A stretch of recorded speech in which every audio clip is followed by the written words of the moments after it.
Hello and welcome to another episode of Basic Aquariums. Yes, I know it's probably been about 100 months since I last uploaded, but yeah, I moved house and things. So as you can see, this is the main tank. It's been set up again. Ignore the rescue plant on the floor, the one growing down there. But yeah, so as you can see, there's actually huge windows all over the flat. So ground floor, so they look out onto the cathedral. Plenty of light, and the fish are actually loving the natural light. I've only put a little lamp there, yeah, just for like the corner, see if it needs it. But the fish are loving the light. I might actually move us a little bit closer. There we go. Yeah, so yeah, some fish survived, some didn't. I moved some fish. So in here we have some mollies, the silver mollies still.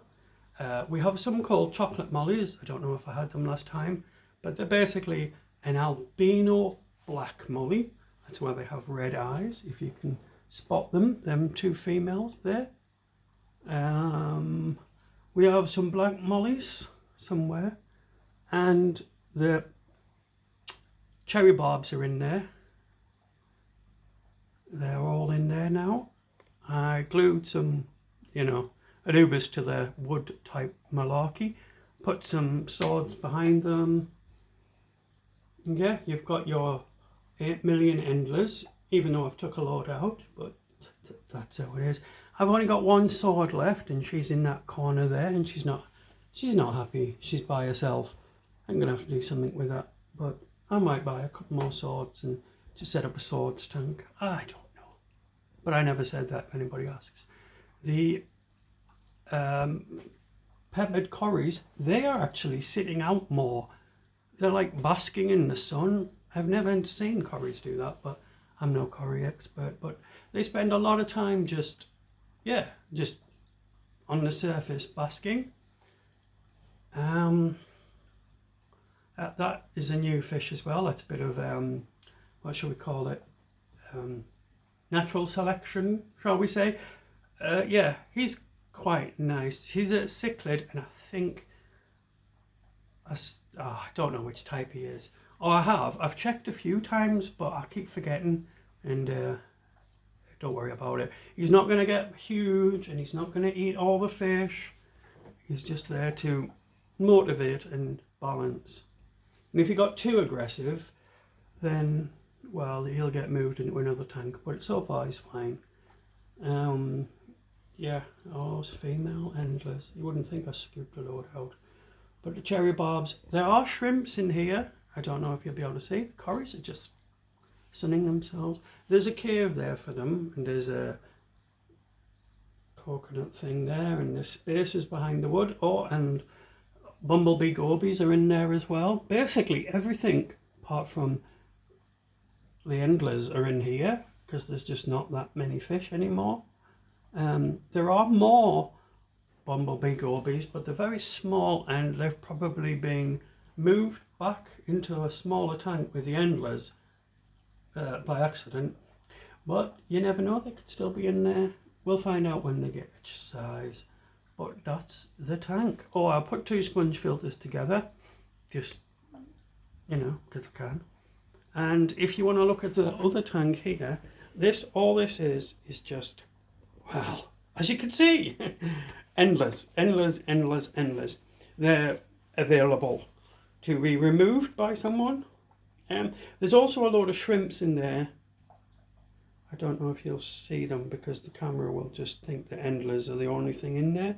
But there are a lot of shrimps in there. There's shrimps in the other tank, but there's more in that tank, which is fine. I mean, yeah, one tank with loads of shrimps in is perfectly fine. Is that it? No. Oh, just some. Oh, if you look in the main tank, you'll see some. They look like smaller corys. They're not. They're the Aspidoras, the CW125s. They're a completely different species, but they do look like baby corys compared to the other one, because I mean that's a smaller cory there, and when they swim next to that one, they still look tiny.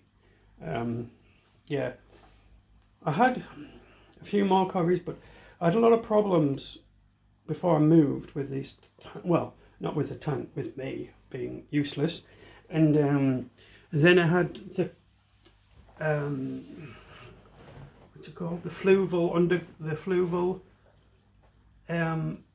base, the nutrient base, which is really good, but I ended up putting too much in and everything just changed. So, yeah. But now I've learned from my mistakes, the nutrient is in a bag at the back, which you'll never see, covered up with sand. There's two types of sand in there, play sand and a slightly more coarser, gravelly sand. Play sand by itself goes rock hard. Well, it doesn't go rock hard, but it doesn't cause enough movement for a surface. For well, the cories don't mind, but you need a bit of surface area, whereas the slightly coarser sand has more surface area and it doesn't clump together as much, so it's better.